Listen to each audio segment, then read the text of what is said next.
Okay, all right. Well, just saw him on the board, and I thought I'd give him a shout. And good morning to Chuck, listening down there in Chile. I see you're lurking, and so duly noted. I've got the phone here if you want to send any texts and pearls of wisdom there. Let's see here. Let me scroll down the list. See if we got everybody so far. I believe Steve. I know you're sticking around. We got you on the list. And if you could check the live stream to make sure everything is up and running correctly, I would appreciate it. Let's see. Anybody else out there wanting to check in? K7RK. Morning, Dave. Haven't heard from you in a while. N7RK, how you doing, buddy? I'm fine. Good morning, N7RK. Just using a lot of contests and other things going on, so I haven't been on here. But good to hear you, Doug. I'll be down for the net unless I get a call for breakfast. Okay? Oh, you got it. Absolutely fantastic. I'm glad you've been keeping active with the contests and everything, and great to hear you in there. So we'll get around to you. And if you're off to breakfast and you want to break back in later, feel free to do so. Anybody else out there?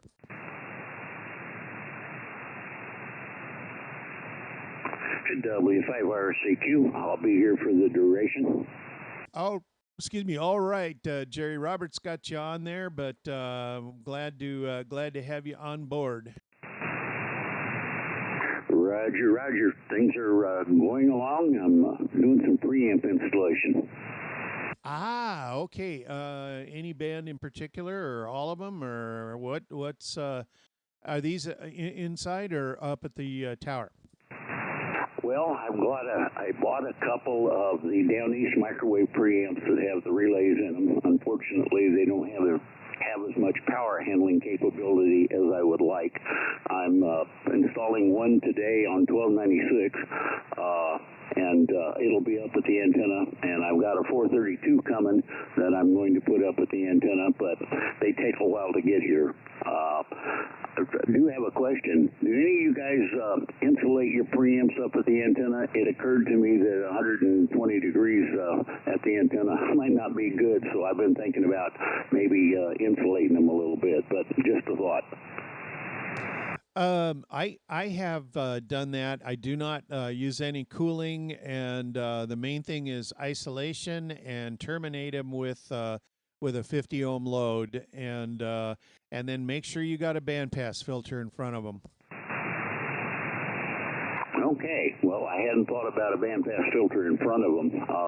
They are now putting a bandpass filter at the end of them. They put a SAW filter in them, and measurements have proven that SAW filter works fairly well. But, oh well, I will consider that a bandpass filter in front of them. Yeah, mine have had SAW filters in line there as well, but you got to protect the input of those things. Otherwise, yeah, well, and maybe it's just me with running kilowatts everywhere, but you will blow them. A 2 meter third harmonic will wipe out a 432 close by, especially if they're on the same antenna. If you don't protect it. Okay, well, I've heard you talk about going through a few of them, so that's good information. I appreciate it. Yeah, you bet. So yeah, I know you're not running that kind of power, so you may be just fine. But I've learned, and all of mine, I brought them inside, but I am going to. They'll be back outside with the 432 and 220. Excuse me, and 2 meters are going back outside with the new setup with the rebuilt array. So and moving 432 onto the same stack is going to be needing to be protected. But anyways, I'm looking forward to getting them back out there. The absolute best place to put them is out at the antenna. But but I do other things that most guys don't. So if you leave them inside, it will still help you immensely, and you'll have a lot. You won't have to worry so much about some of the other things. So anyway, enough said. Um, and let's see, Lynn, K7HAM. I see you're on there. Lynn, how you doing? Oh, pretty good. I just got the computer fired up, so we'll be sticking around. Okay, gotcha. Very good. And Chuck brings up a point. If you have high out of band RF, and that will also cause noise in your receive, and it does clean it up. And I know that for a fact, as that has been a side deal as well. But still, having a bandpass filter out front will, if you've got a strong 2 meter antenna, and you're transmitting on 2 meters, and you've got a 432 LNA close by, I do believe that's taken out my. I've lost preamps when I haven't even been transmitting, and anyways, so future discussion. Let's see, anybody else out there? K7EME. Good morning, Whiskey 7 Kilo Soda Mike. Good morning, everyone. Good morning, Ken. How are you doing? I'm doing very well, thank you. I'm going to jump out of here a little bit early this morning, probably about 8:45. I got to chat with my son in Germany and his wife, so that's we're looking forward to that. We're going to show them our new cat. I hear you talking about preamps, and I was thinking about putting one on my, if anybody has an experience with a 9700 and a good preamp for 2 meters only, I'd be interested in hearing about it. Anyway, I'll stand by and wait till I'm called my turn. Thanks.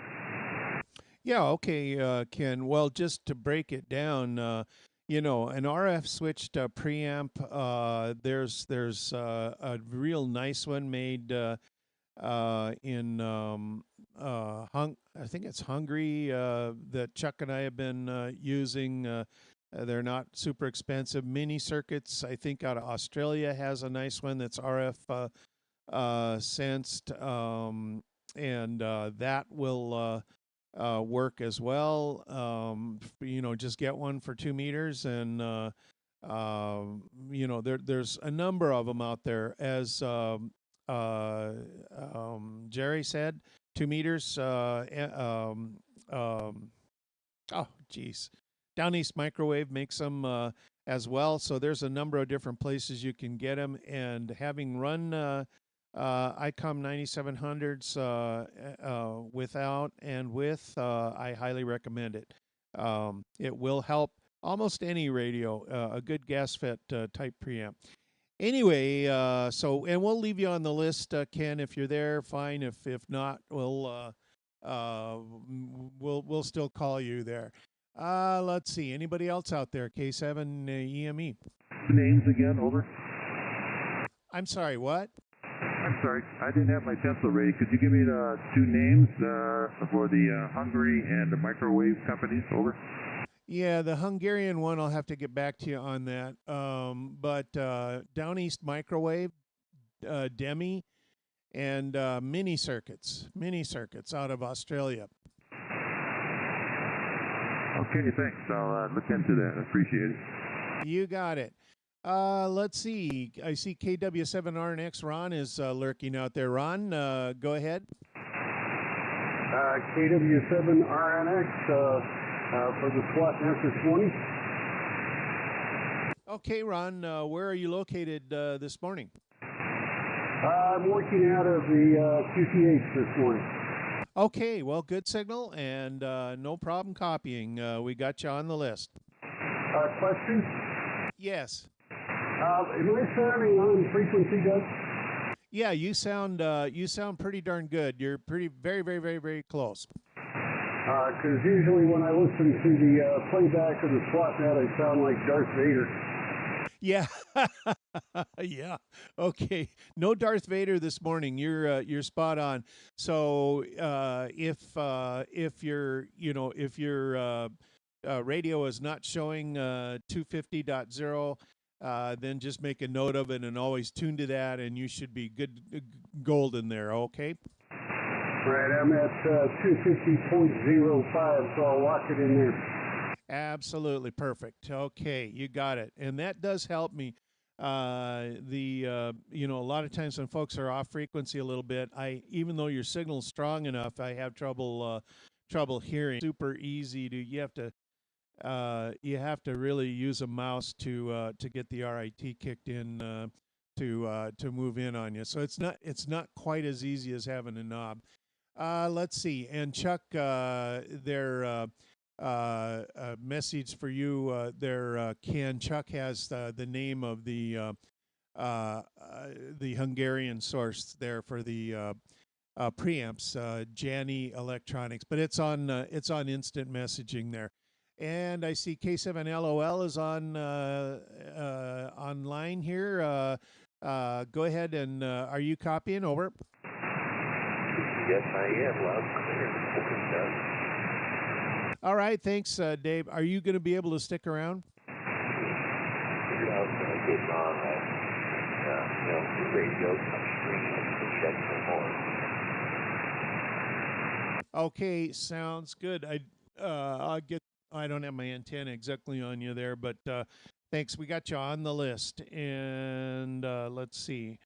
Den was not in this morning. They're off camping and getting the camping season started up, and so we did not. That's why I was a couple minutes later than usual this morning getting in here, because I knew I didn't have to pick him up. So, anyways, let's see. Anybody else out there?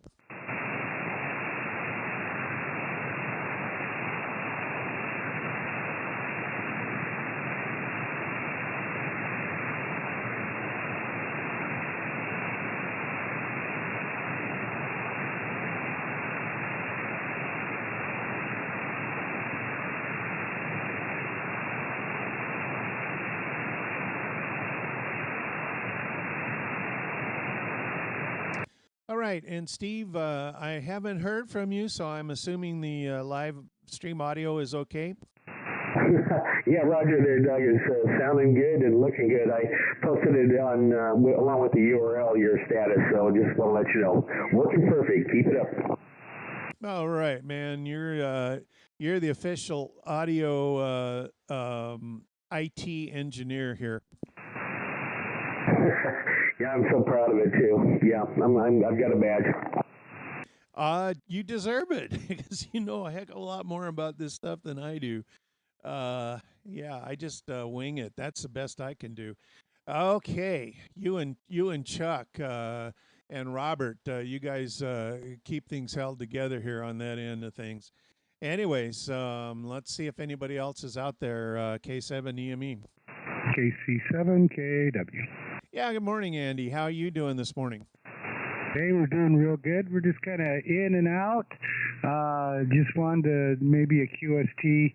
I've been experimenting around with the digital modes on 2 meters and above, all the bands all the way to 10 gigs. So anybody that would like to do experiments in digital, my call sign at cox.net, just shoot me an email, and we can set up a schedule. I'm going to try to get something scheduled for maybe once a week to give it a whirl, and we're going to have a schedule when we point north, south, east, and west and whatnot, but that way we can get our digital systems tested out before the contest, so we don't turn them on during the contest to find out they're not working. KC7KW. All good words of advice there, Andy. Yeah, for guys who aren't running their digital very often, it's amazing how a little update can change things, or just letting the dust settle on the computer chips in there seems to cause things to go awry, and don't want to panic in the beginning of a contest when the guy you need to get a hold of is there and you have no audio on transmit. All right, Andy, everything else going okay up there? Yep, everything's well. All right, well, thanks for coming by. We'll mark you down as in and out. Sounds great. Good morning to all. All righty. So anybody else out there? K7EME.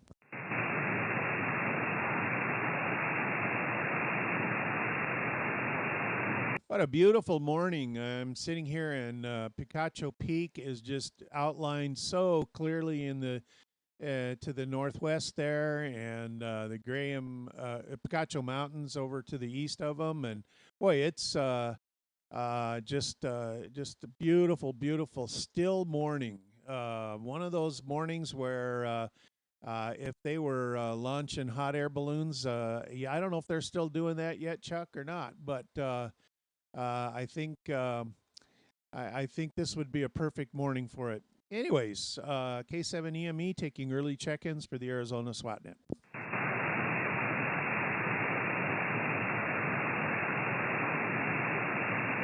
K7EME, KW7RNX. Yeah, go ahead, Ron. Did you miss me on getting me on NetLogger? I don't see it on there. Over. All right, we'll get you into the right slot. Robert, put him in right after Ken, W7KZM.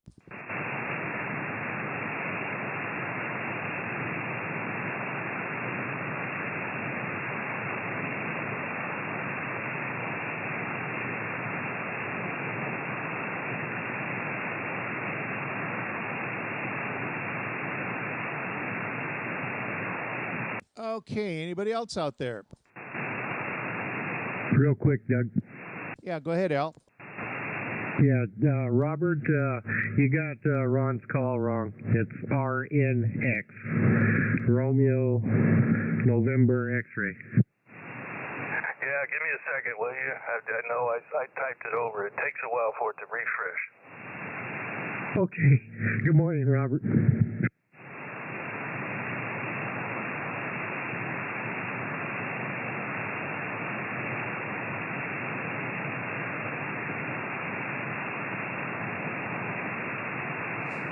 Yeah, and Chuck is commenting. Good morning for 10 gigahertz. Chuck has gotten the 10 gig bug really bad.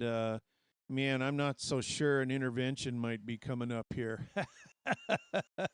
Oh, I think that's great. I love it. I love it. And he's got that super setup now for portable. That thing is becoming a finely tuned machine. Certainly better than the transverters that are out there. I'll bet he would beat a lot of them with the specs. Let's see. Anybody else out there? K7EME.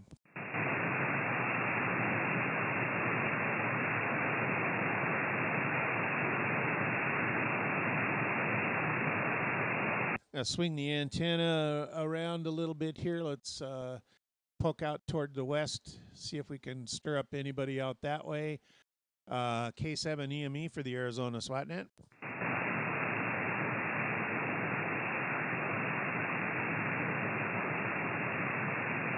I tell you, the noise level is really low this morning. What a great morning here that ways. Looking up to the north, K7EME.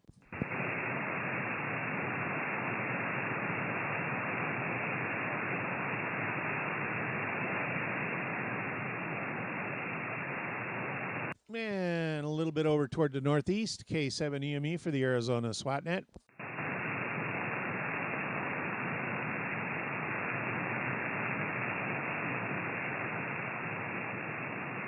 And we'll look over toward the Tucson Valley and for beyond, anybody out that way, K7EME.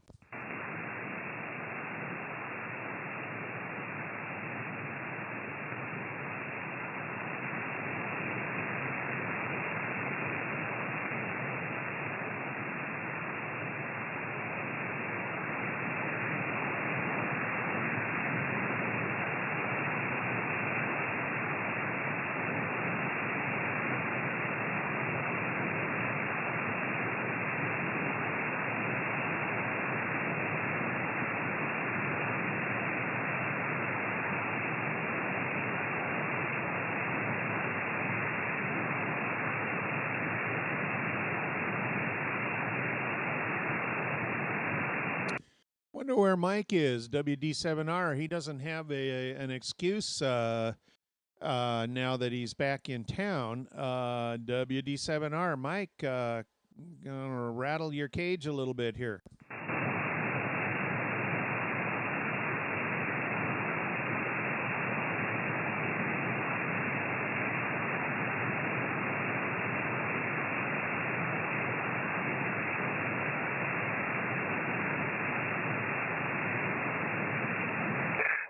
Doug, I was a little distracted. I had something else going on. N7VD, how's the list looking? Did I miss somebody? No. I've just been casting the fishing line out there, and nothing heard here, so you didn't miss a thing. According to the tracking service, my 432 amp for Mobile is in town and will be delivered tomorrow. All right, very good. Well, I haven't had time to put any effort into getting the bricks in the truck, but we'll try it. Or yeah, that's all right. I'm just mostly interested in seeing how it works going up the freeway and mobile to mobile. Once I get closer to town, just to see what's happening. So I maybe do a test during the week just to see how it is from the driveway here. But anyway, just thought I'd let you know. I'll probably put it in tomorrow. I'm ready to go. I don't think it'll take long to get it in line. Just have to find a place to put it. Yeah, Roger. Well, for me to do it, I have to get into the truck because I gotta go out through a hole in the bottom of the floorboard and then route it all the way up through the front to get to the battery. Anyway, that's not quite as easy, but it's the best way of doing it. Yeah. Okay.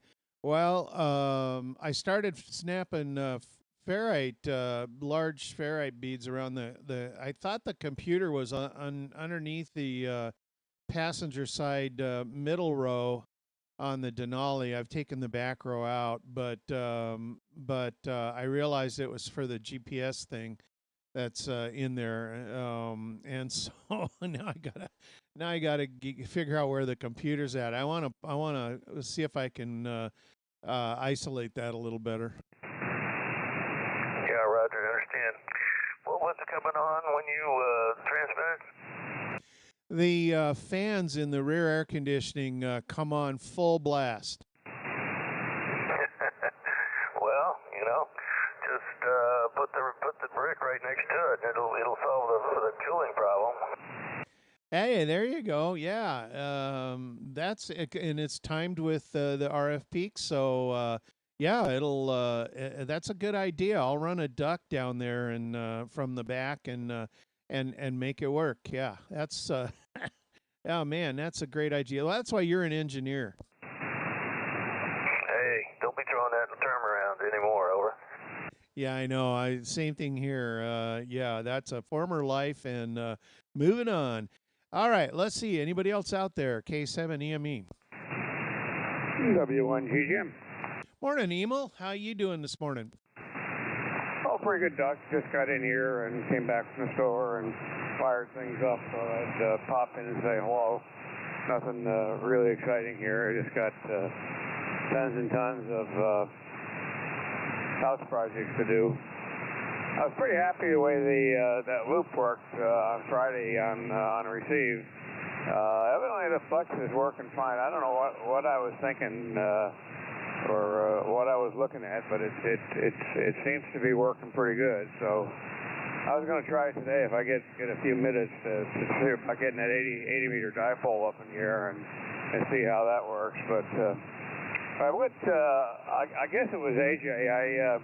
A little later in the day, he talked about some 40 meter skids. I gave a listen to him on the 7128 and 7163 on 40 meters, and boy, he was booming in here. So I didn't try calling him or anything, but I don't know who else he was talking with, but the signal was stronger on 40 than it was on 80. So anyway, So I'm not going to hold it here. I'll be back a little later probably if you guys are still around after 4:32, and I go get some breakfast ready today, and we're going to fire the smoker up today and do a pork butt. I haven't fired the smoker up in months, and so that's pork butt's defrosted, and I was going to go out and get the grill ready, and that's about an 8 or 9 hour process there. So get that ready for late this afternoon. So, what else you got? K7EME, W1GGM. Not much. Just going through all my projects and trying to get all this stuff going. So I've been a busy guy here, and will be for several weeks to come. All kinds of stuff going on, but yeah, he comes in real strong on 40, and that's I've noticed that, and of course it lasts a lot later in the morning. There, I did not get on Friday. I didn't have much to say jumping in there. So, anyways, I was listening for a little while, and I did not listen to the later on session. Just tons of stuff going on. Anyways, sounds good, and be interesting. Yeah, if you get that dipole going with all the other stuff, and sounds good. So we'll hold a spot for you. Just break on back in when you get down from 4:32. And let's see, anybody else out there?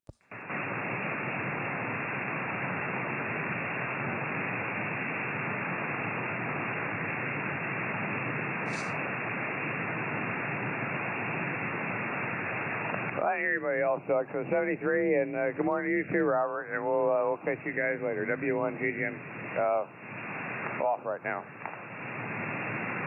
Catch you later.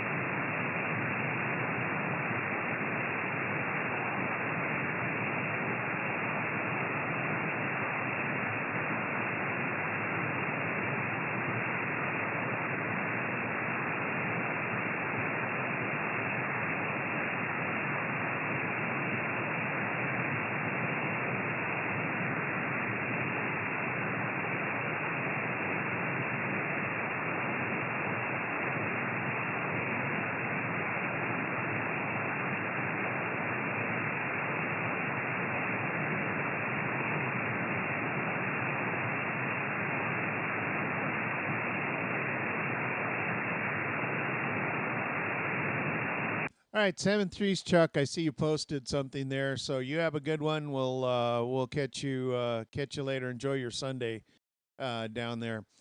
K7EME for the Arizona SWOT Net. Anybody lurking about?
Yeah, I just Robert, I just see that Dave K7LOL is not on the list there, and so let's put him in right before Andy, right before Andy there. Over. Okay, Roger. Sorry, I was distracted with some other on something on the other computer. Was texting back and forth with somebody. Anyway, I'll get him in there. Thanks. In 7BD. Yeah, no worries, no worries. We got you covered, and thanks for making me aware of that, Dave.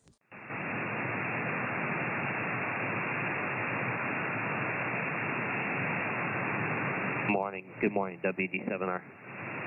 Well, there you are, fashionably late. You know, I've been giving you the benefit of the doubt the last 3 weeks, but you know, you're back. You've been back for a while now, so no jet lag excuses are acceptable.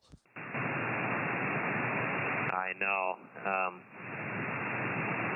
I'll have to think of one, but anyway, good to hear everyone this morning, and let me know if you want to refill on your coffee, WD7R. Yeah, okay, Mike. No worries. Just just jerking your chain. I haven't been able to do that for a while. No, yeah, we got you on the list, and go about your duties there, and we'll hold the fort down for you.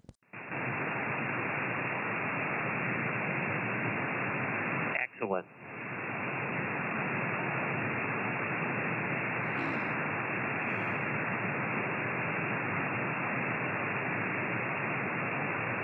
Robert, the boards came from PQL for the 50 volt, and I also got I had lost the schematic, so I will be able to drive both halves of that MOSFET with, or not drive them, but power them independently. Kind of, it looks like it's like two devices in one. So I think the dual 50 volt FET switches will eliminate that problem. That's one of the things I'm going to do this week. I've just got to move things around and do a little drilling and tapping. All right, sounds great, fantastic. Well, let's try that experiment.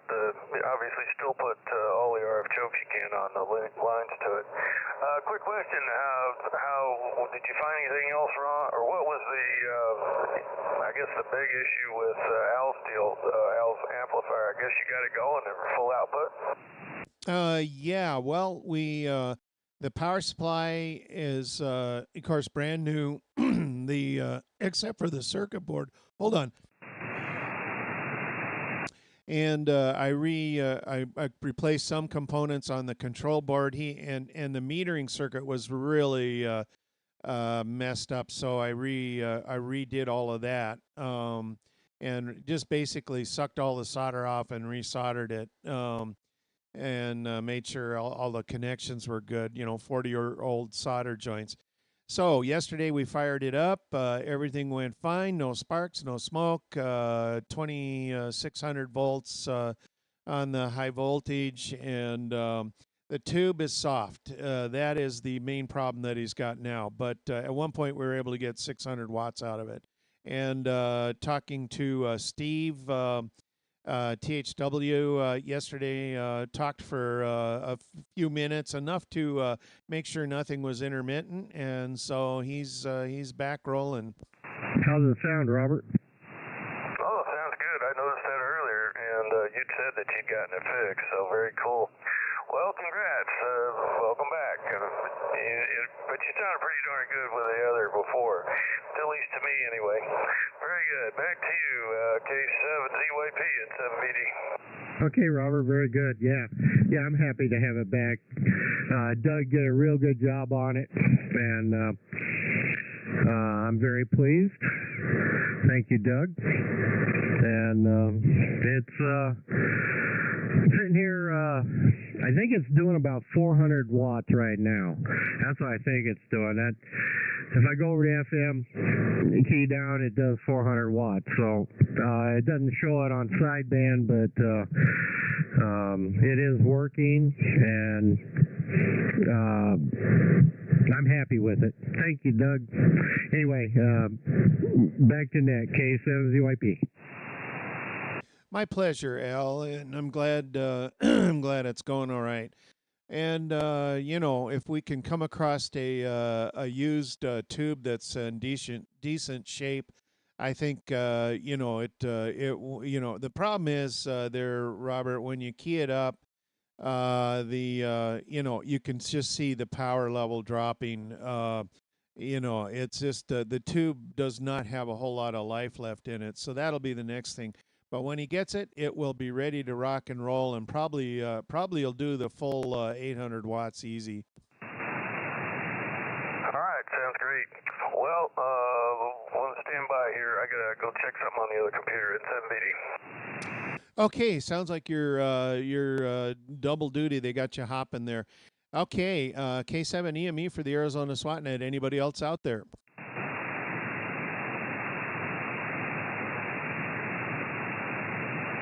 Just want to say good morning, Al. He's got a good signal up here, WD7R. Well, thank you, Mike. You got a nice signal down here, too. By the way, I've got popping corn on the signal this morning. Doug said the band's really quiet. The band is really noisy for me. Got about an S3, S5 noise level this morning. So that's where I stand. That's why Doug's net control now. That's the original problem why I had him take over 3 years ago. I think it was 3, wasn't it, Doug? Yeah, it's going on, a little more than 3 years. Time flies when you're having fun, man. Yeah, I don't have any noise. I mean, it's just even the usual general noise that you get. I still get a little peak of noise, from Phoenix, just background RF, but and a little bit over toward Tucson slightly, but even that's not much. It's just plain quiet. So I think maybe, of course, we got a significant rain this week, so that maybe that helped, maybe not. Who knows? But I'm taking it. I'll absolutely not complain. And let's see, anybody else out there?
Let's see, K7CWA. Good morning, Warren. Are you copying? Oh, yeah, I copy. How you doing there? Oh, just about same old, I guess. Another day, and still, my exciting life doesn't come up with a lot to talk about. Well, there's something to be said for that as well. You're not in the papers. you know, for being talked about by you know, your mugshot isn't hanging in the post office. You know, it's all good. I don't mind that. I prefer to be as anonymous as possible. Yep, well, I listen, and I'm here for, the count, and we usually have a really good turnout for this net, and I get to hear what's going on and that sort of thing, and that's my closest connection, really, to normal amateur radio operation. I do have my digital net on Saturday, but that's really actually the computer thing. I really have very little to do, but check a few things on the computer as it goes. So anyhow, it's interesting, I guess, that not a whole lot of excitement here, but physically I couldn't handle it if it was. Yeah, well, what net do you do on Saturdays? It's a Northwest New Mexico disaster type thing. And the net control is right up there almost on the Colorado border. And it's New Mexico and the surrounding states, and it's kind of the standard format, you might say, with an early period of nothing and people maybe just communicating. Of course, we use NetLogger, and so there's commenting going on there. And then we occasionally send signals and give each other reports and things like that. And then we get to the official check-in time, and then stations from the surrounding states and New Mexico check in. And but it's mostly anybody can check in, but it's focused on Arizona, New Mexico, Colorado, Texas. I don't know what I'm missing there. Anyhow, it's then the format is they send a training message, which we try to get with no errors and all that, and read. And then there's an image set that's somehow related to the story or whatever, the text that was sent earlier. And it's all an exercise just to keep our proficiency up, and I have found that even things that are real common, that if you set for long enough and don't use them, they become unfamiliar or you make mistakes. So that pretty well describes it. K7EME, K7CWA. All right, very good. Sounds like a worthwhile group there. And what band is this on?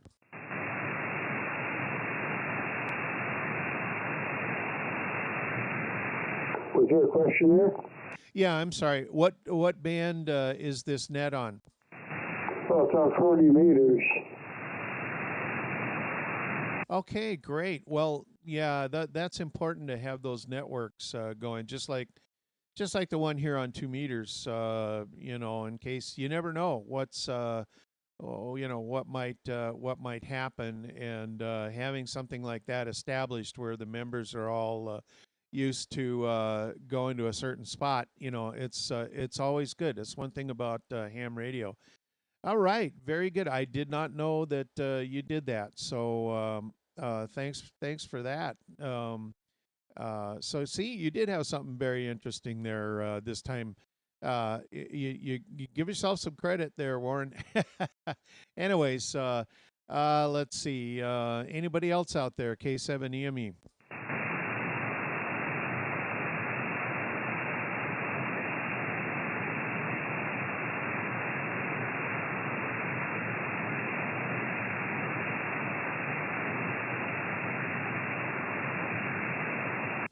Ken, W7KZM, while we have a minute here, I have some time to talk to you about the LNA. Are you by the microphone?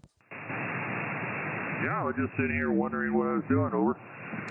Yeah, so you have one of those Hungarian preamps, is that correct? Yeah, I do. I have the white band box. It's the model that Chuck said is a 51 product. I had it hooked to my SDR, and I wasn't really sure what it was going to do. It's all over my head right now. Yeah, okay. Well, that's you've got it there basically for your setup you know, just put it it'll handle up to 50 watts. Do you run more than 50 watts? Yeah, I'm running about 180 right now, and I can go up to 250, but I'm not going to go up there. I learned from my TE systems. Yeah, okay. So you run 10 watts into the amplifier or so? Yeah, I'm running 10 watts, 10 to 12 watts. Okay, so it's well within the power range. So you just would put that in the coax line between your 9700 and the amplifier, and as long as you don't push it over 50 watts, which you won't be doing, you'll be fine, and it will you know it should work. Okay, so yeah, I'd like to have that work on my system and kind of clean up the signal for what I've got now. I've got a little static in here I can't get rid of. So yeah, okay, I'll adapt the what do you call it, the little adapter between the radio and the amplifier. Thanks a lot, I appreciate that. Yeah, the little SMA adapters. Yeah, and I use that. That is the preamp I am using on 2 meters, 6 meters, 432, and yeah, those three bands. So I have a handful of those, and they're easy to repair if the device goes out. It's relatively easy. So yeah, they're useful, and so anyway, let us know how it works out. Okay, anybody else out there? Work out better than what I got. I was looking at preamps yesterday, and my goodness, they were some up to $500 or $600, and they go on the antenna post. That's because of the RF switching, and the relays are an additional expense. So yeah, if you're you know if they need to divert a lot of power and isolate that preamp to protect it, it does cost more money. But these are good for 50 watts, and as long as you observe that, you'll be fine. Okay, thanks, I appreciate it. Yeah, you bet. You already have the part. That's even better. You already have the preamp. Okay, anybody else out there wishing to check into the Arizona SWOTnet?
This is K7EME standing by for early check-ins for the Arizona.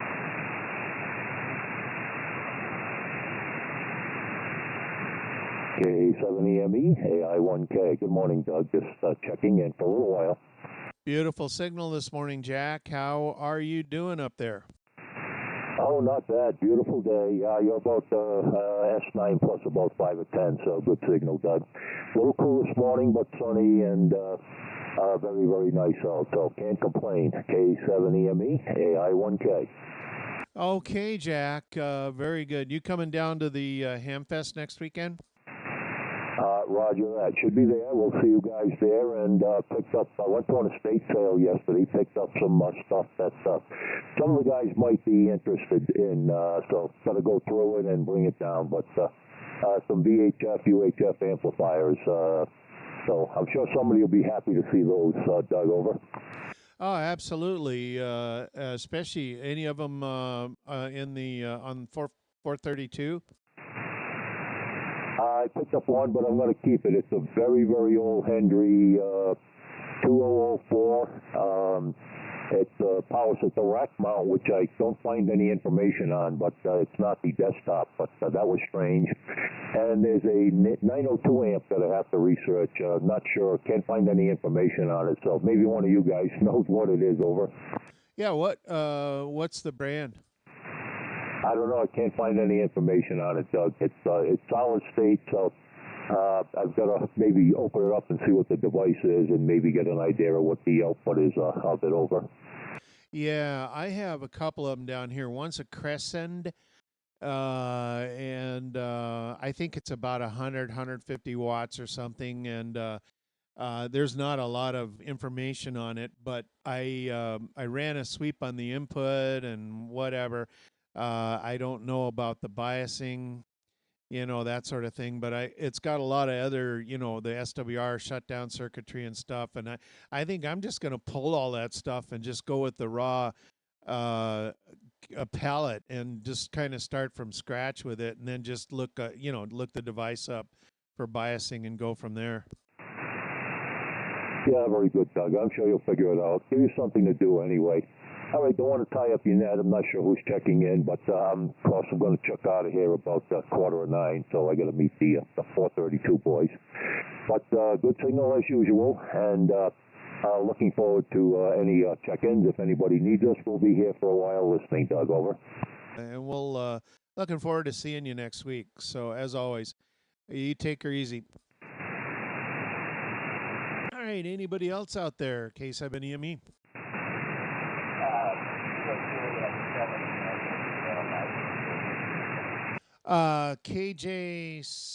Oh gosh, I know, KJ7TSM. How you doing this morning?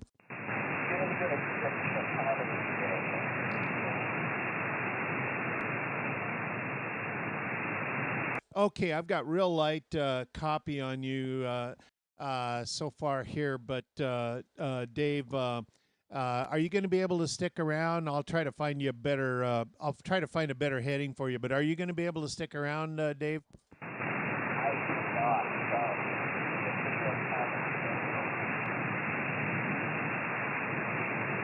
Okay, I think you said you do not. Can you relay for me there, Robert? Yeah, Roger. KJ7TSM and 7 Victor Delta. Did I hear you say you will just be a short timer, over?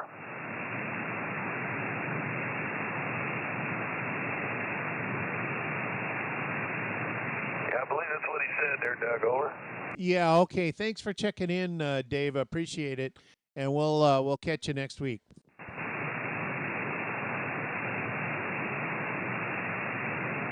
Thanks, Robert.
It's a quiet morning this morning. K7EME standing by for early check-ins for the Arizona SWOT net.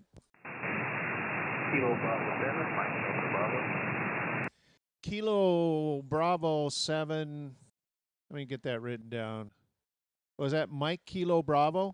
Kilo Bravo 7, Mike Delta Bravo. Kilo Bravo 7, Mike Delta Bravo. Kilo Bravo 7, Mike Delta Bravo. Is that right? Roger, Roger. Yeah, I'll be looking for a quick signal report. I'm playing around with a new antenna configuration. I will be in and out this morning. Okay, that sounds okay, Mike. I got you down as in and out, but I do appreciate you coming by this morning, and thank you so much for doing that. Roger, Roger. Thank you. Kilo Bravo 7, Mike Delta Bravo clear. Okay, 7-3s. Report to 5 and 7 over here in East Mesa, over.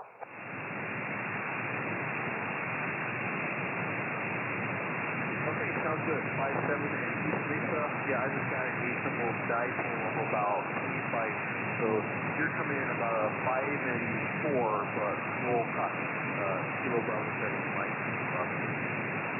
Yeah, no problem. Anyway, good signal, because I'm just on a loop. I don't have a directional antenna on this one. Anyway, very good. Back to net in 7VD.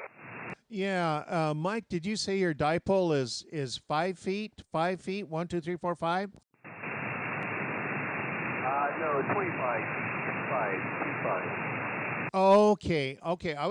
I was gonna say. I mean, you're doing great for a dipole, but you would be doing unbelievably well for a dipole at 5 feet. Okay, so I missed the 2 in there. Anyway, you're still doing great, Mike. Thanks for checking in. All right, yeah, thank you for checking in. Once again, Kilo Bravo 7, Mike Delta Bravo back.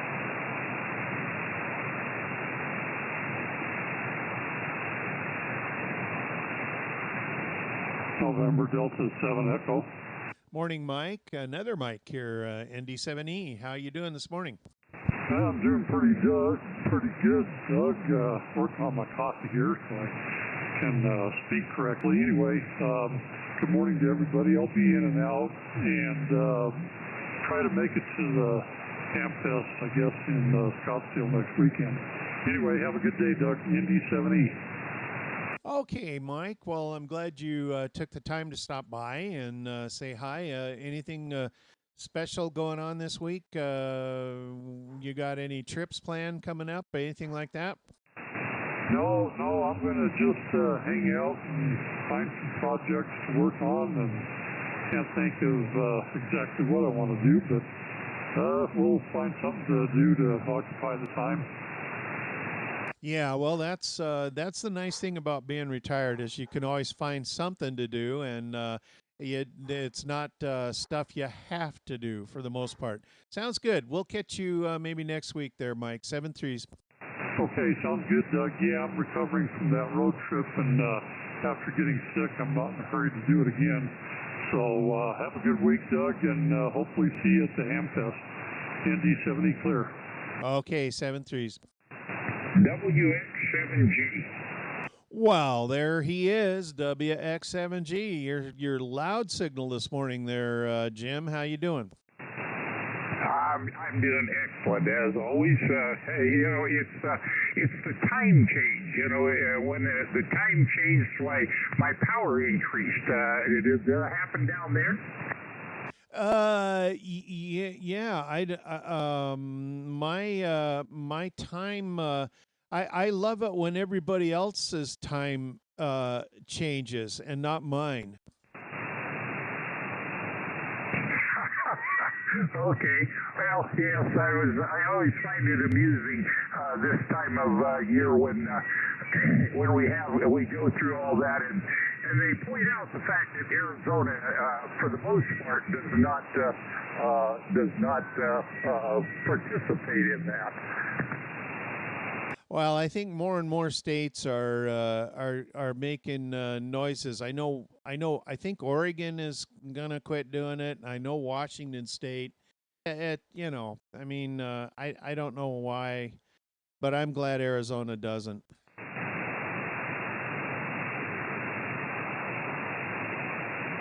Hey, Roger on that. Yeah, they were, one of the things on that I saw today on that was they were talking about the why we did it. And pretty much I think it came down to because that's what government told you to do. I am going to be part of it today. I will be hanging around. Looks like I'm going to get number 25 here, so I will turn it back to you, WX7G. All right, Jim, you are on the official list, and you're right, number 25. So we'll get down to you, and thanks for checking in. Anybody else out there?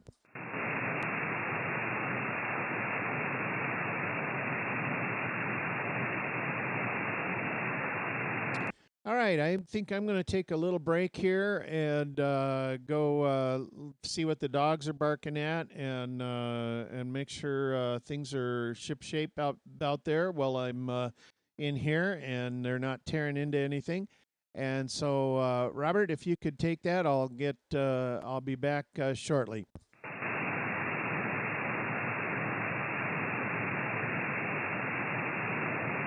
Roger, will do. And 7 Victor Delta for the Arizona SWOT net. Any check-ins, please call now.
November 7, Victor Delta, looking for additional early check-in.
All right, I'm back, Robert. Thank you for that. And I see things have been quiet. K7EME just standing by till 8:30 here. K7 Echo Mike Echo. Anybody else want to get in on the list? We'll be listening.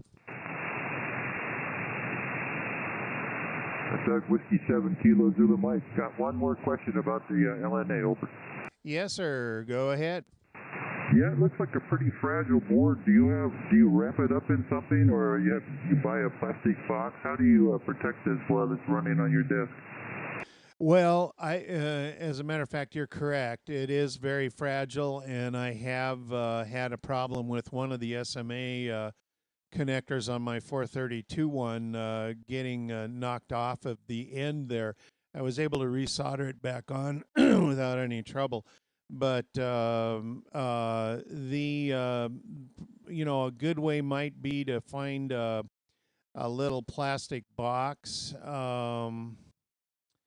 Yeah, I know you're probably using big coax to the SMA there. Maybe some kind of box you could put it in, a small that you find in the stores that you could just run the coax through on either end, or wrap probably wrapping a cloth around it might be a good, at least temporary solution. Like you say, they are fragile, and if you're mine ultimately will be mounted in a metal box. Okay, I'll go down to Hobby Lobby and see what they got, and if not, we got tons of boxes coming in here in mail, so maybe a cardboard box would work. Yeah, just something to punch a hole in either side, bring the bigger coax in, and then maybe tape it up or something just to protect it a little bit. It's not permanent, but even just wrapping it in a dish rag or something might be a good idea. Plus, you don't want to short any of the connections out if you've got it near anything that might do that. So there we go. All right. Let's see here. Let me check. Looks like we got about 3 seconds to go. Let me get stand by 1 second. All right, guys. Good morning. We'll get things rolling. And welcome to the Arizona Sidewinders on TuneNet. This net is open to all amateurs, meeting every Sunday morning at this time, taking early check-ins up to an hour and 20 minutes earlier, depending on the day. My name is Doug. I'm K7EME, located in southern Arizona, running legal limit to lots of antenna elements out there, covering all of Arizona and into the surrounding states. Purpose of this net is to encourage VHF and higher band activity here throughout the Southwest. And for more information, you can check our website, az-swot.net, sponsored by Robert, November 7 Victor Delta, who did a fantastic job putting that website together. Lots of information there about this group. And Robert is also running the net logger portion of the net, where you can see an online check-in list and post messages through the almost instant messaging box there. If you need to send us a message and get us to point your way, if we're not, if I don't hear you, depending on where my antenna's aimed at.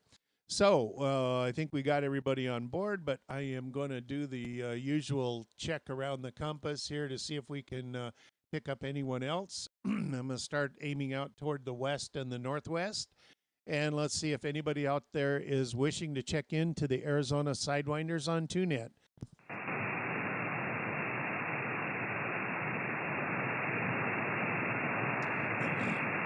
And we'll swing up to the north, and we haven't heard from Lee yet. I don't know if he'll be in this morning, but WJ0F or anyone else up to the north, K7EME.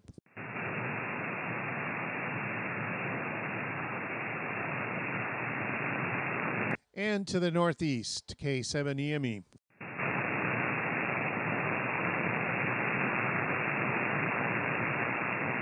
And looking out to the east and southeast, K7EME for the Arizona SWOTnet.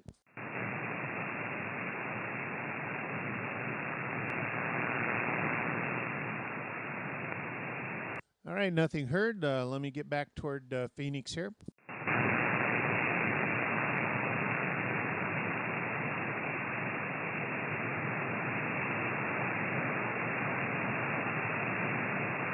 All right, so good morning again, and we'll get things going. Daylight savings time for everybody else, and not for us. So I don't know how that's going to affect Serge. I know that does change his schedule up there in Las Vegas, and we may not see him checking in for a while, or not. I don't remember exactly how that works for him. But anyways. The Hamfest, obviously, coming up in Scottsdale, and we're looking forward to meeting all you guys again for checking in and seeing how everything is going. Looking forward to a little trip out of town here for a brief bit. So we'll hope to catch as many of you as possible on Saturday. The not much other news. I was kind of trying to think of stuff. There will be a SpaceX Vandenberg launch this evening after dinner, and again, those are the prime time for viewing. If it goes off, of course, that's always the big caveat. But it's scheduled for 7:13 this evening out of Vandenberg. So if it being a clear day, if we hit it right and it goes off at the right moment with the sun set in the background, it could be a spectacular view as that thing stages and heads across the sky there. So look out toward the west and southwest, and you may see something cool there. Anyway, there's websites and stuff you can see if it actually launches, and usually it's about 2 or so minutes after it. Maybe not quite. Well, about 2 minutes after it launches, usually is when we can see it down here in the sky. The only other comment I had was I have wanted to. For an ADF is expanding his solar setup. And of course, you guys know I'm pretty heavily into that with my setup. And anybody who just goes camping might be interested in this. If you run an inverter for your equipment, I have discovered that SAMLEX, SAMLEX inverters are extremely RF quiet. I don't do much HF, but I have ruined many HF receiving capabilities with my old inverters, and I have now got a number of these inverters, and I just got I'm switching over to a 24 volt solar setup on the main solar, and I got another one this week that will run on 24 volts. And checked it out, and just like the other ones, absolutely, I'm not even filtering these things. And 75 meters, 40 meters, they're all nice and clear, and just no issue with your usual hash that can just ruin a 75 and 40. So camping or solar or whatever, just my I'm not paid for this, but I searched long and hard for an inverter that would not mess everything up, and I've got a bunch of them out there that I'll be happy to sell you guys if you'll never do HF. Anyway, there we go. We'll get things rolling. So with that, let's get Robert in here and find out what you've been up to there, Robert. Go ahead. All right, very good. K7EME in the group in 7 Victor Delta, Robert over in Northeast Mesa. Anyway, been a pretty busy week. Anyway, hang on a second here. Let me move things around. So the big thing obviously is with my dad. He is definitely moving here. We put a deposit down on a unit for him, and he's we're getting excited about it. Also talked him into leaving his furniture up there, and we'll buy new stuff down here. So that'll make the trip a lot easier. Hamfest coming up. We'll be out there. Doug, I know you were getting a bunch of spots, so I may not get one, but we might bring a few things to throw on the table. Sorry about the 222 net, guys. We had a thunderstorm pop up just minutes before the net was to start, and I stayed off until the last, and it seemed like it calmed down, so I went ahead and did it. We had some intense rain, and my SWR 222 also got high. It was starting to flash. The load calmed it down and just kept it to one round. But all in all, we'll be back on next week, no problem. So let's see. News for you, Doug. WJ0F. He was, I forget what it was. I think it was on. It was the Monday night net, Gene's net. I heard that he had taken some serious wind, and his 18XXX, it broke it in half, broke the boom. So he may be off the air again for a while. All right. Other than that, I've started on the taxes, which sucks, but we did that as well. All right. 7-3 at 7BD. Back to net. Go ahead. Was there a break? No, somebody just said, uh-oh. Oh, okay. I wasn't sure what I heard. All right, thanks, Vince. Yeah, you know what? I forgot about that. Al told me that he had that thing snap, and yeah, holy cow, not a good thing. But those big long booms, you just you after a while, I guess maybe, especially I think one that's been up for many years, you maybe get some stress cracks in there, and look out. I know they had some high winds, so hopefully he'll get back on, or even maybe just be able to get half of it on, depending on which half broke off. If his director's still up there, maybe he can make it work. Anyway, and great on your dad and all of that exciting stuff. So we'll all be anxious to meet that gentleman and hear his stories about ham radio back in the 50s and stuff, when you guys were putting homebrew stuff on 6 meters. So sounds great. Let's see. Next on the list, we've got Al, K7ZYP. Al, go ahead. It's all yours. K7EME, K7ZYP, very good. Yeah, a little bit more on Lee's situation. Yes, the driven half of the antenna is still intact. He said he had a 1.23 to 1 SWR. So apparently it happened during the net last weekend. So he's not sure what he wants to do now. He's gonna look at maybe repairing or replacing or something. Anyway, so that's Lee's story there. I was going to mention that also, Robert, in my talk this morning. Yeah, the amp seems to be working pretty good. I'm happy with it. Do need to get a new tube for it and get a little bit more power out of it. And good visiting with you yesterday, Doug. Sorry I was late. Anyway, yeah, it's been a good week. Looking forward to seeing everybody up at the Hamfest next weekend in Scottsdale. We'll have more of Pete's equipment up there for sale. And anyway, I think that's about it for here.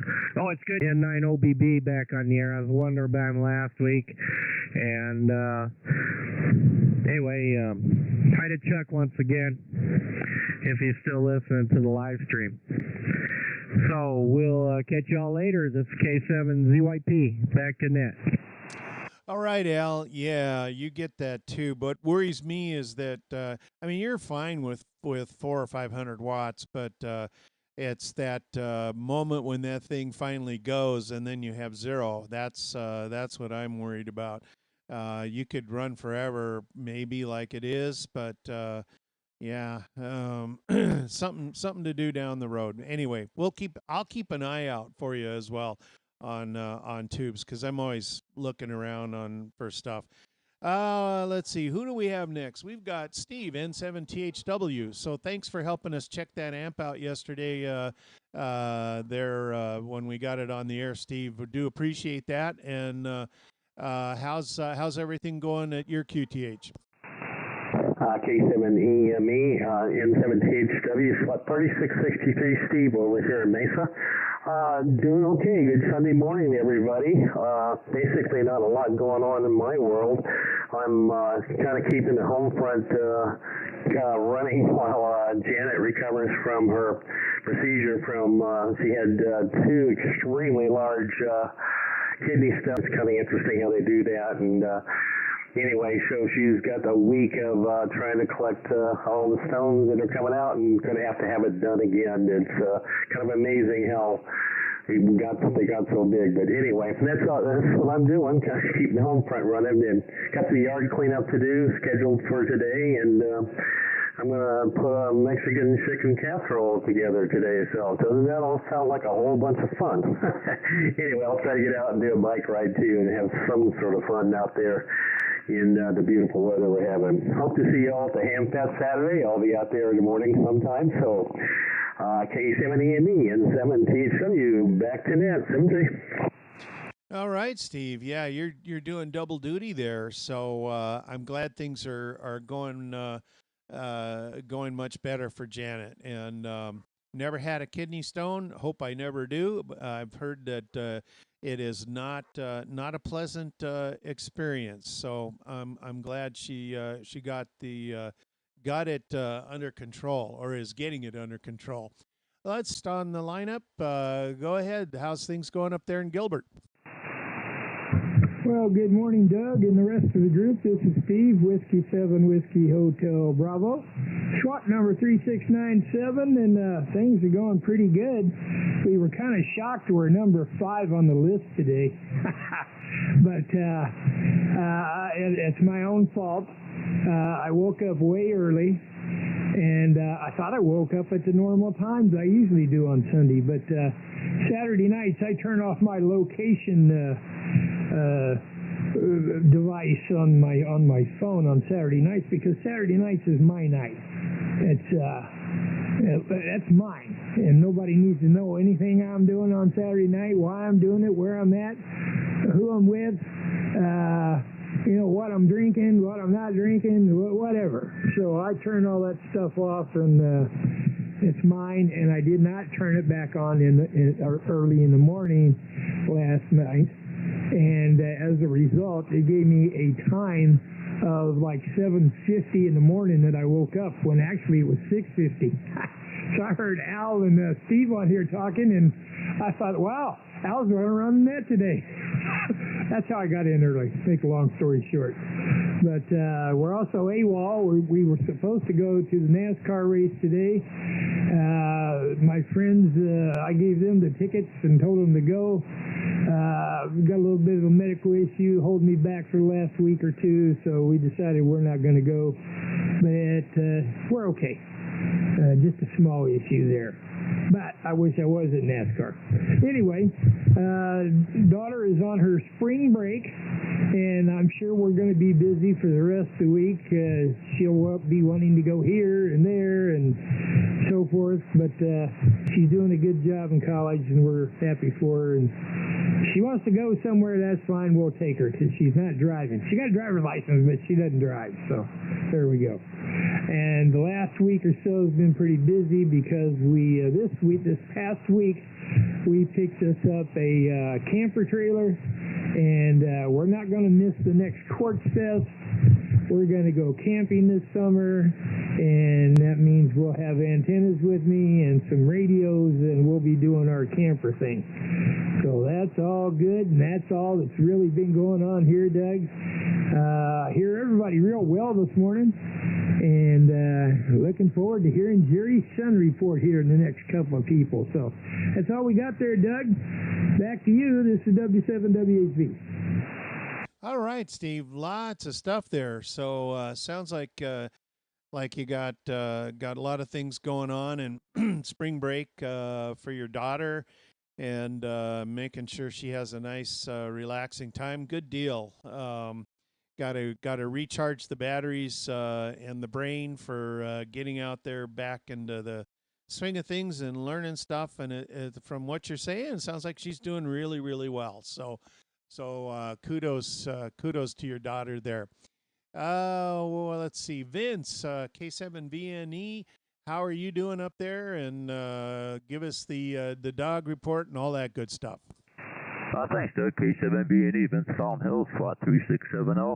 I'm doing okay. I'm not spending as much time on the radio as I did because something else seems to be taking up my time here lately. Hi. But he's doing good. He'll be 9 months old Tuesday. So I figure I got about another maybe 7 years and I'll be able to catch him when he tries to run away from me. But other than that, I got my QSL from Clipperton and Marquesas Island, so that was kind of cool. And I think everybody's probably noticed 10 meters seems to be doing really well here lately. I jumped on the net there the other day, and Namibia was on. Nice, good signal. He had me at a 5.7. I had him on a 5.5 with my little 899 and 100 watts. So I know it's that time of the year when we're between the cycles that things kind of pick up. So hopefully there'll be some good openings more for 10 meters. But other than that, everything's going good. Glad everybody's doing okay, and I'll send it back to you, Doug, K7EME. Okay, very good, Vince. Yeah, I know. You know, the other morning I had I've got some boat anchors here, and I had one of them set on 10 meter CW. In the morning, just listening in the background, I like to do that. And boy, there was a bunch of Europeans there on CW just pounding in. So some people like to put a little music on in the background or something. Sometimes in the morning, I like to listen to CW. Oh well. Anyways, helps me keep my speed up. But there were Germans and I'm trying to remember who all, a French station and several others that were just really coming in on this one, whatever frequency it was I had tuned in up there on 10. So sounds good. And we'll get the report from Jerry coming up next here on the solar report and see why 10 meters was coming in so well the other day. So Jerry, W5RCQ, let's get that report. Quick comment, Doug. Yes, sir. Hey, maybe that's why that came on before. When Robert was transmitting, right about the last 10 seconds, his signal dropped in half. I don't know if he did something or I just want to let him know. Over. All right. Robert, everything okay up there? Talk too long. Oh, okay. Yeah, you said he just talked too long. Okay, thanks, Doug. K7EME. Okay. All right. Yeah, I'm guilty of that a lot.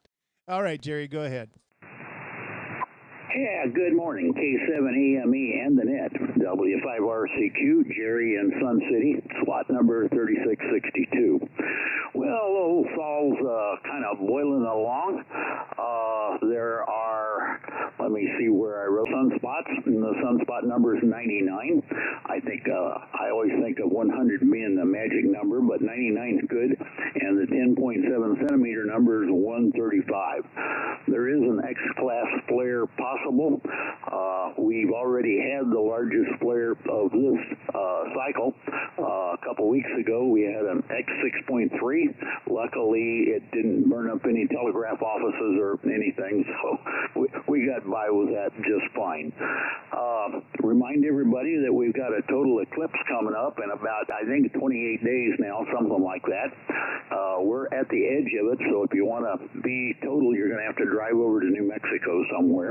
I'm thinking about that. I've never actually been in a total eclipse. I've been on the edge of a couple of them in my lifetime, but I'm thinking about going over and actually watching the whole thing, so who knows. And let's see, I guess everybody realized when their clock was wrong that daylight savings time happened.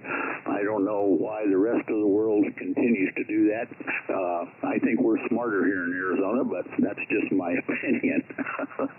And let's see, good news is my daughter's going to come and visit me for a few days this week. I'm looking forward to that. And, of course, next Saturday's Scottsdale swap meet, and I'll be there, and hopefully everybody else will be there, and we'll have a good time. And let's see, the 10-meter has been really, really active. It's a lot of fun. If you move up on the band, about 29 megahertz is the AM group. A bunch of guys up there with converted CBs and whatever. And then above that, 29.6 in that area are the FM repeaters. And there's a repeater out of New York City that we call the doorbell because it does it ding-dong. And it's very loud. I have worked Europe through it a couple of times, so it's something to do. And don't forget 12 meters. There's not much activity on there. Well, 12 meters is not crowded, but it has been very active lately. So if you've got any kind of a dipole or whatever, you can slide down to 12 meters and all kinds of good stuff is happening. So with that, I think that was everything I had to say, and back to net. K7EME, W5RCQ. All right, Jerry. Well, I guess it's time to get the welding helmets up and the solar viewing glasses. Thank you again, Lynn, for the set of glasses there that you sent down. And we won't see that much. And according to Chuck here, he just was saying you got to get over into Texas to see the totality, but still might get close enough there, Jerry, in New Mexico to see a decent chunk out of the sun. So I don't know that I've ever been. I know I've been in one where it got pretty darn dark, and I was very young. It must have been up in Washington State. But I've never been in the area of totality. So, and it's amazing, it gets pretty darn dark, but even if it seems like, if it's not quite total, there's still an amazing amount of light. And boy, is it weird light too. I remember that being quite something, but it probably was only something like 95% or something like that. Anyways, let's get to Jim, N6CAZ. Jim, you've always got projects going on. What are you messing around with lately? Over to you. Yeah, always something going on over here. N6CAZ. Well, I've still got the same one on the bench here that's been here for a few weeks now. I feel kind of bad. I tore into the 736R, and I just started with just kind of the cheap man's way out and just swapping a couple of boards I had bought to see if it made a difference in the 432 power output. And I replaced the front end RF board, I guess, or the RF unit they call it. No change whatsoever. So I figured I'd put the other one back, but for now the one I bought is still in there. And then I thought, well, the only thing left is the RF output unit, and swapped it out, and I now get, I think instead of 8 watts, I get 15 roughly on FM, but I'm still not getting much out on sideband. So PA module, unless there's an adjustment or something further on up the chain. So I'm kind of investigating it, but there's technical supplement or whatever, they don't call them service manuals, but their technical supplement, it just kind of throws everything at you, and they mention some of the alignment stuff, but they don't really tell you why you're doing it necessarily. There's not a lot of theory or anything, there's block diagrams and stuff, but the way the PDF I have is laid out, the page is only showing half of like the 2-page foldouts, and it's just a real pain. So I'm not really sure what's going on there yet. There is still one more part of the UHF unit I can try and replace, but that's about it. Yesterday, I was pretty busy out in the garage, trying to make a functional workbench and stuff out there again. And I bought a nice commercial grade, I guess, wire rack unit, and got that set up with all my radio projects out in the garage and boxes and things that were normally just cluttering my workbench. So now they're kind of next to the workbench, and I can access them without having to interfere with my workspace out there. So that was quite the undertaking, putting it all together and then getting in the location, and then at the same time having to try and figure out, okay, what am I going to free up space with now? So by the end of the day, I was pretty tired of working out there. But yeah, the other thing too is I think I mentioned Al this morning. I found a 220 module for the 736R, but as expected, the price is pretty high. So I'm not really now. I'm kind of having doubts if I really want to do it or not. I was like, well, I guess I didn't miss much by being out and about shopping. But you know, besides that, one day a week, you know, need more activity on that band to make it worthwhile paying them all that kind of money for a single module. But it was the reason I wanted the radio, actually, because it's one of the few that will offer 222. And so, you know, I'm kind of on the fence. It'll probably get swiped up, and I'll just have to wait for the next one to show up. But for now, it's a good enough start. Oh, boy, modulating the dogs there. Sorry about that, everybody. They always have to hear something out in the backyard and bark. Anyway, that's about all I got over here. Like I said, there's so many other projects, and I feel like I've kind of been sluggish on them, but we're trudging through. And yeah, a friend of mine mentioned 12 meters as well, and it's a band I always kind of forget about, but looking at it right now, there's some activity, but it's definitely not super crowded. Looks like lots of CW and digital work going on there, but anyway, that's about all I got going on over here. It sounds like a lot, but it's really not. Busy working and everything else. So back to you there, Doug. N60AZ. Okay, Jim, real good. Yeah, those 222 modules for most any of the radios are very pricey. They're pretty darn rare, and there you go. I if you find one that's less than a couple $100 or so, then snag it, because it's more likely they'll be more expensive than that. And yeah, and good luck with the 736R. You know, it may not be in the 432 module that you know, it may be that your audio punch just isn't there for 432. You know, it might be worthwhile to look elsewhere as well to make sure you've got enough sideband drive there on voice peaks. So I don't know, hard to say without getting into it there, but there may be something in the service manual about that. Let's see what else. Anyway, hello to the doggies in the back.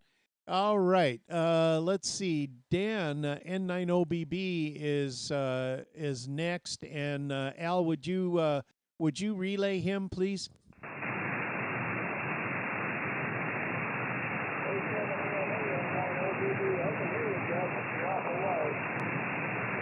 Okay, yeah, go ahead, Dan. I can copy you. Not real well, but I do copy. Go ahead.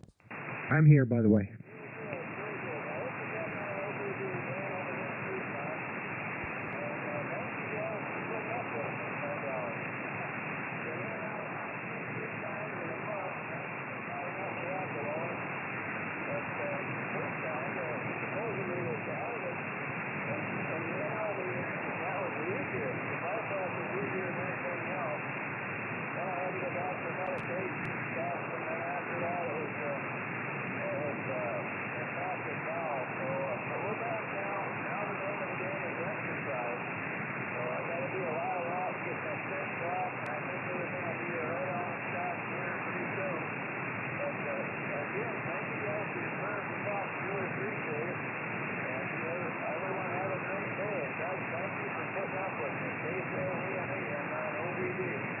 Okay, Dan, very good, and yeah, I missed a few words there, but so forgive me. But I'm glad that you're back on the air again, and you hopefully continued health and getting back on track there as you go along. So try to stay out of the hospital as much as you can there, Dan.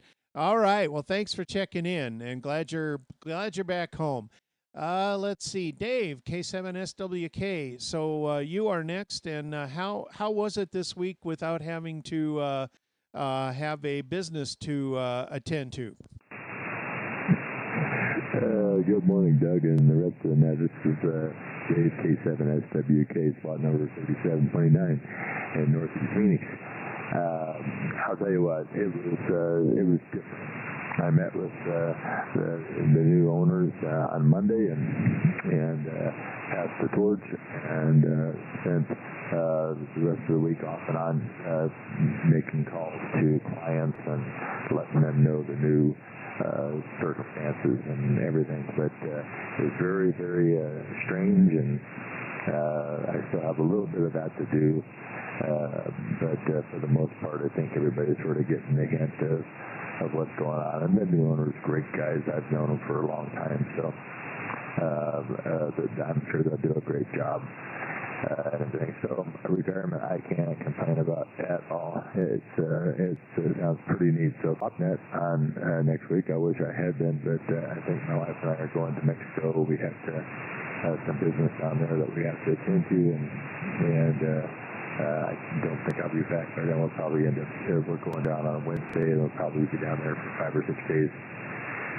Taking care of some things. But anyways, besides that, so I've got nothing to complain about. This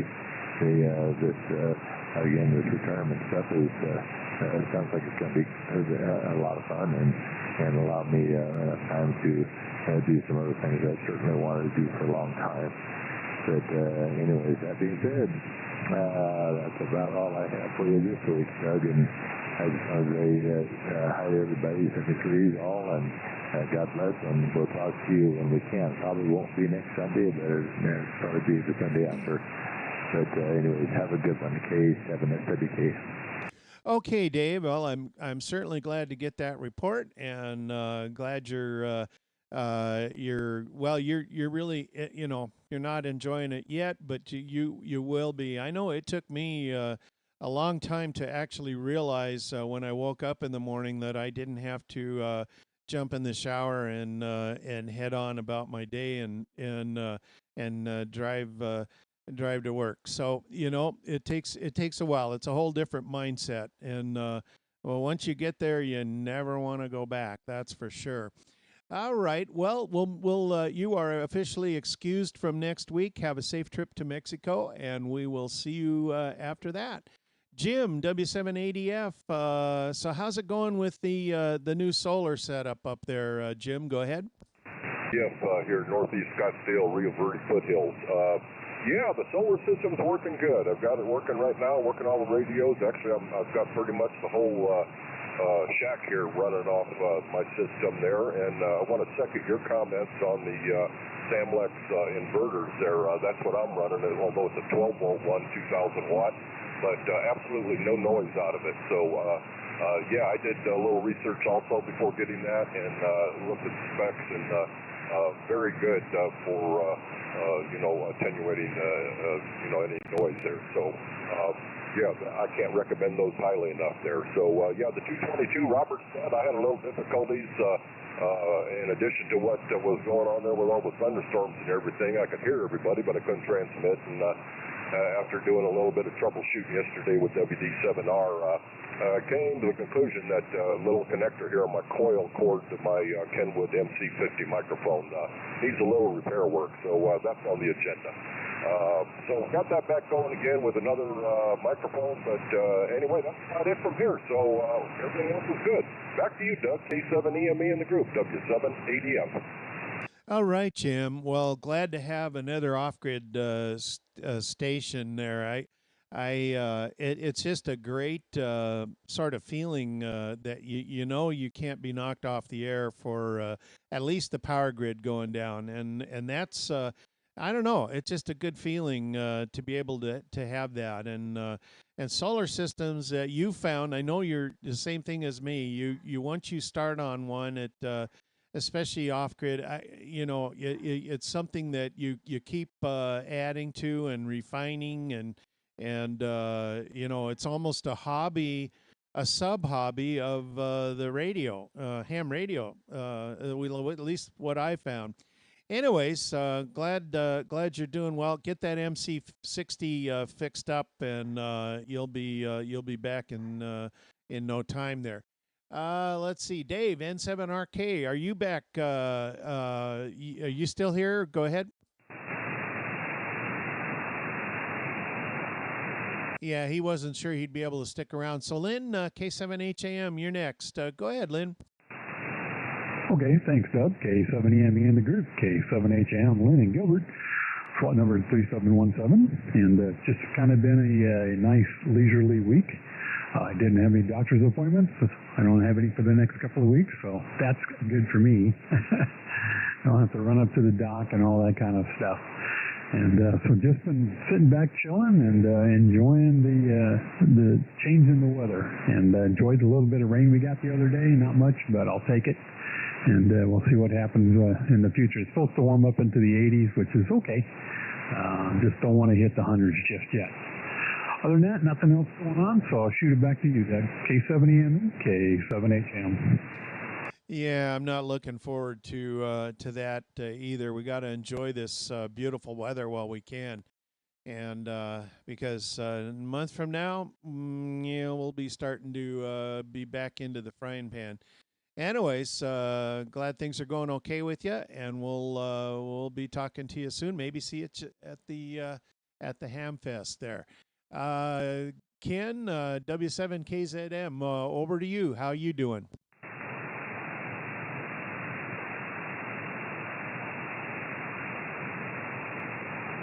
W7KZM, Ken, it's your turn.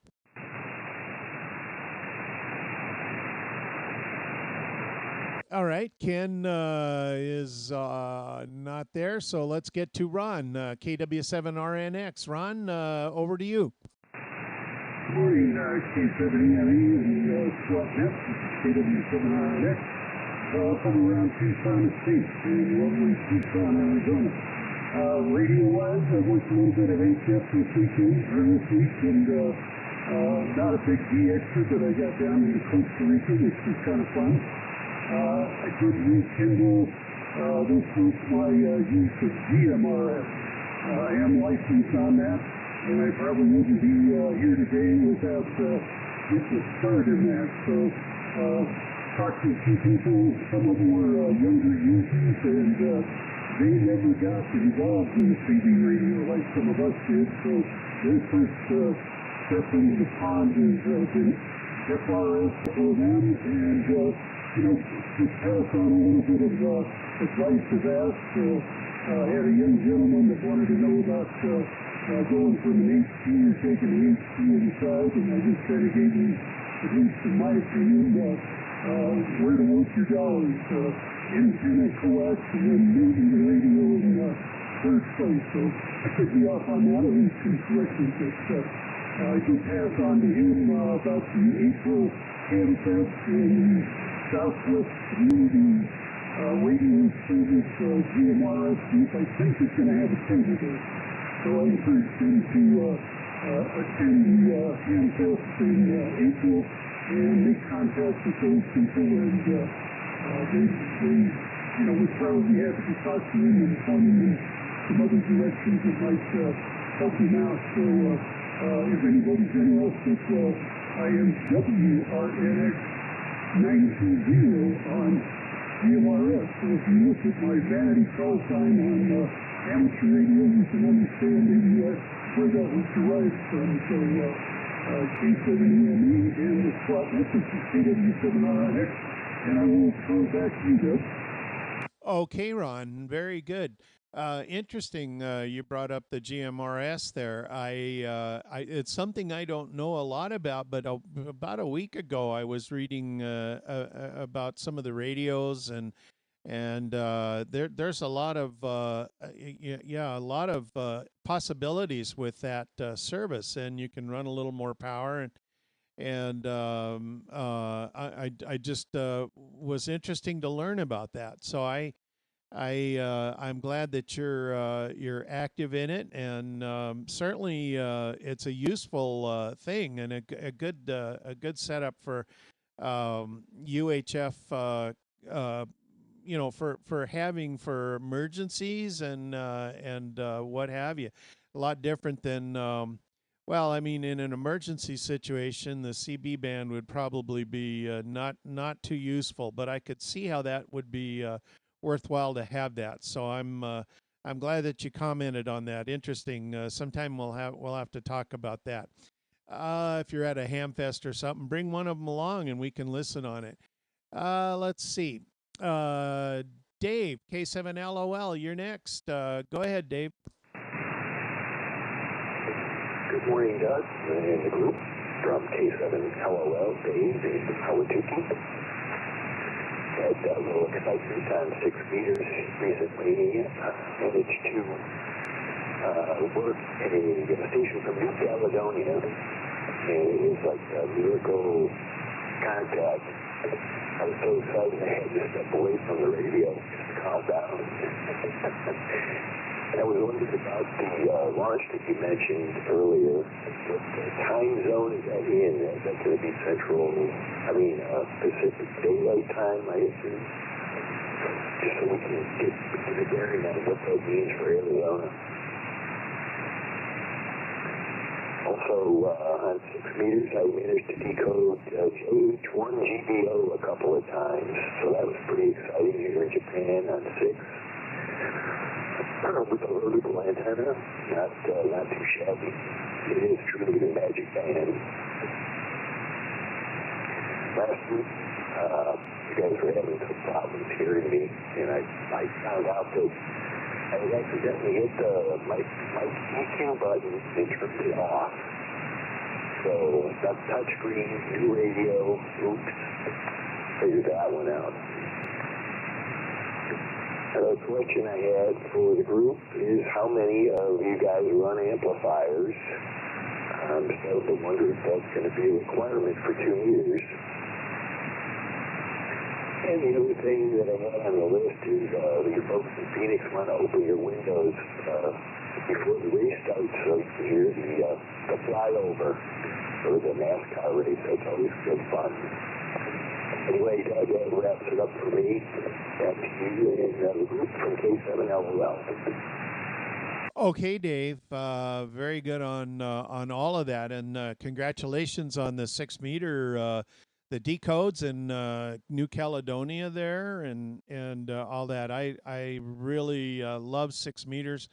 I haven't been active on it recently because I've got to we've got to get the rotor swapped out on that so I can turn the thing. Right now it's failed and it's just spinning whichever way the wind wants it to go. So that's not conducive to getting on there, but sounds like I'm missing out on some DX there.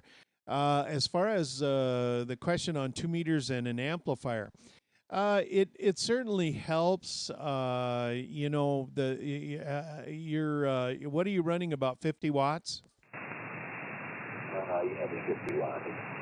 Yeah, 50 watts will give you pretty good coverage, but having 150 watts would make a significant difference in how people hear you and the ease of how they hear you, and it just makes if you like to rag chew a little bit or whatever. I mean, it does open a new world once if you make a significant change from 50 watts to say 150 or 200 watts would be useful. If you're already running 100 watts, not so much.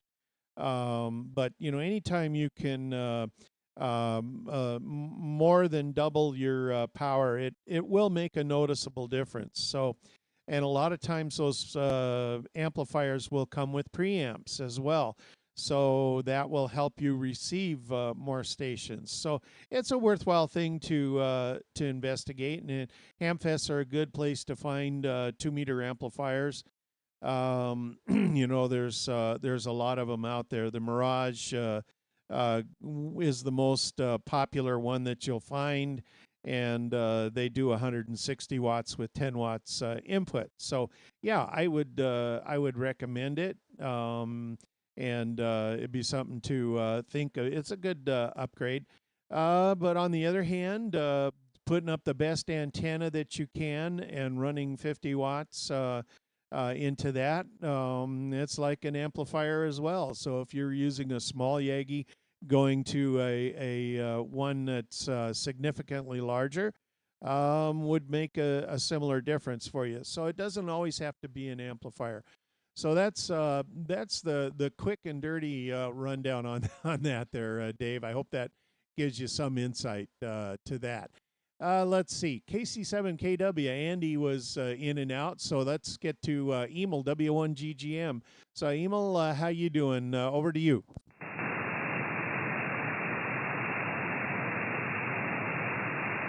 Okay, Emil wasn't sure if he'd be back, so let's get up to Mike, WD7R. Mike, welcome back from Australia.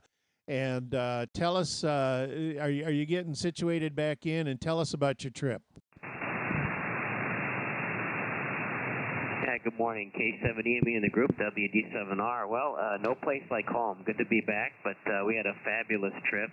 Someone just mentioned New Caledonia. That piqued my interest because I've actually been there. I did some snorkeling there with my lovely XYL and spotted some turtles and beautiful fish, and also a pretty big shark. That was pretty exciting, but yeah, it's kind of cool to, you know, work some of these stations, you know, DX, and actually be able to see the country firsthand.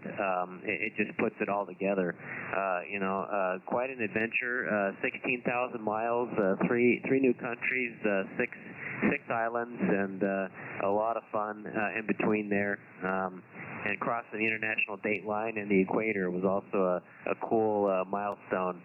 We had 30 days in February, actually. You know, it's a leap year, 29 days, but we did February 22nd 2 days in a row because of the date line. So that was really something. But crossing the equator was cool too. You know, the temperatures rose slightly. You know, you see the daily highs went from mid upper 70s.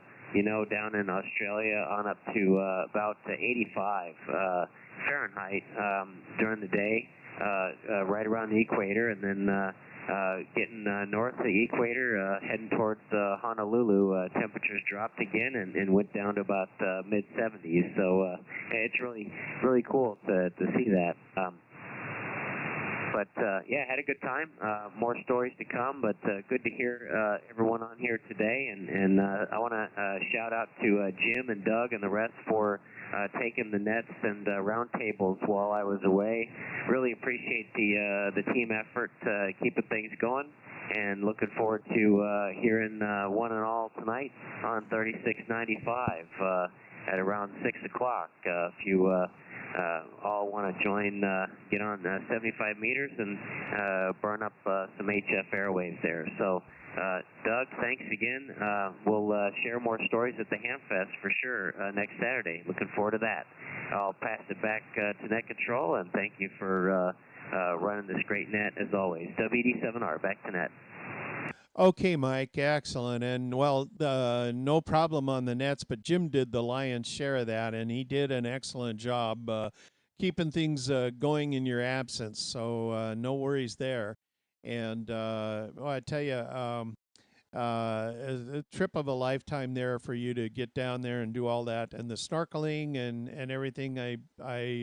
What a great time, minus the shark. Now, depends on the type of shark, of course, but you know, if it's a nurse shark, you're okay. You know, great white, not so okay.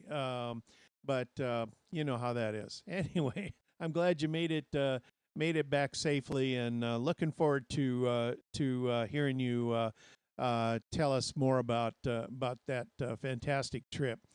Let's see, K7CWA, you are next, Warren. Go ahead. Yeah, stand by, Serge. Stand by. Oh, yeah, thinking about a lot of things that have been said. Yeah, on the power thing, you know, as we've discussed before, the antenna is more important than power, really. I mean, you could put 1,000 watts into a dummy load, and and maybe be heard over a fairly short distance. The antenna is the difference, so that's that. And I was also thinking how back in the day, before the internet and satellites and all that stuff, it used to be a real deal to be able to work distances and have phone patches and circumvent to a great degree telephone charges and all that. But all that stuff's gone away now. And how now we really can't do much of anything. Everybody's got a cell phone, and you can track where they are, and they can be reached if there's any service at all, and they can get out and then call anywhere, no charges.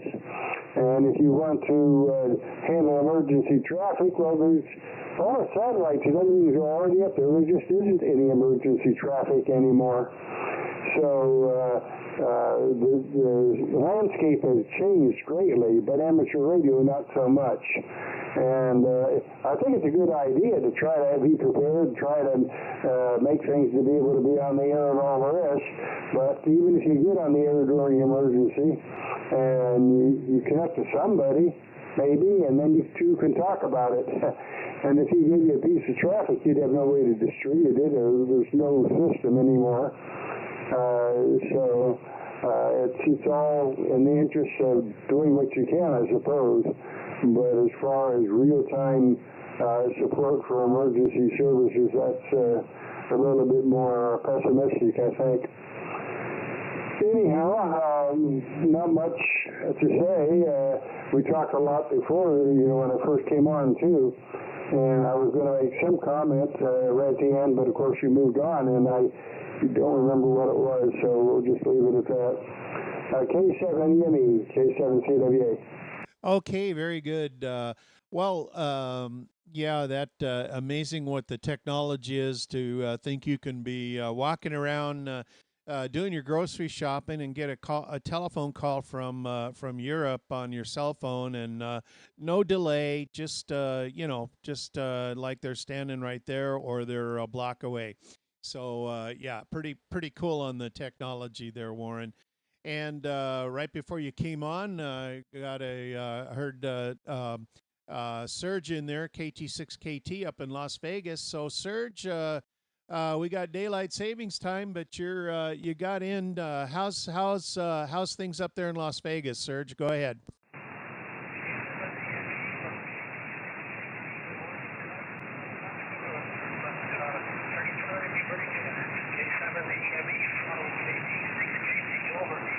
Yeah, okay. Good copy on you there. I had to adjust the Yagi a little bit, but good copy, and appreciate it as always. You checking in, and good signal actually this morning. So appreciate it as always, and we'll catch you later, Serge. Thank you. 7-3s.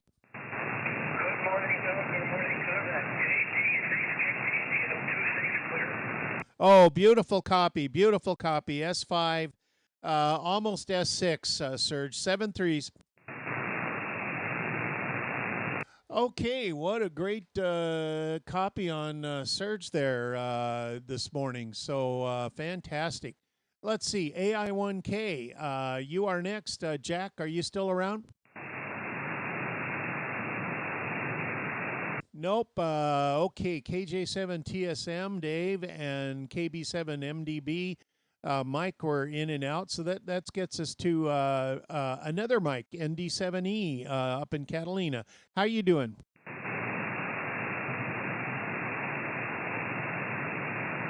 I think he might have been in and out as well. Well, I know another one who's going to be out there for sure. WX7G. How you doing, Jim? Doing great here this morning, Doug, and good morning to everybody here on the net. This is WX7G, Channel 7 Weather Gringo up here in the east suburbs, beautiful downtown Gilbert, Arizona. Been a great week for me. Ham radio's been fun. Lots of FaceTime with family members from Colorado. and wonderful weather. And I went around to look at all my clocks this morning and found out that they're Arizona clocks. You can adjust the minutes, but you can't adjust the hours. So that was an easy reset for me today. Like I say, been a great time here, and as always, enjoy the heck out of this net. You guys do a great job. Looking forward to seeing you up here next week. If you can find your way up to North Scottsdale, it's pretty clearly marked, and is always a good time up there at that Hamfest. WX7G, back to net control. Thanks for having me, Doug. Oh, you bet, and no problem at all. Well, I'm looking forward to seeing you, and we'll have chairs. Like Robert was saying, we'll have four spots there, and so you're welcome to come and hang out and shoot the breeze with us. So looking forward to that. Definitely. So you take her easy and have a terrific week. We'll catch you later. And so with that, we are at the bottom of the list. So let's see if there are any late check-ins for the Arizona SWATnet this morning. And come one, come all, come now. Nothing heard. So we'll call her a wrap. And thank you much to everybody who stopped by and said hello. Great to hear from all of you. Maybe see you guys next Saturday. I'm going to stop the live stream now, and 7-3's one and all.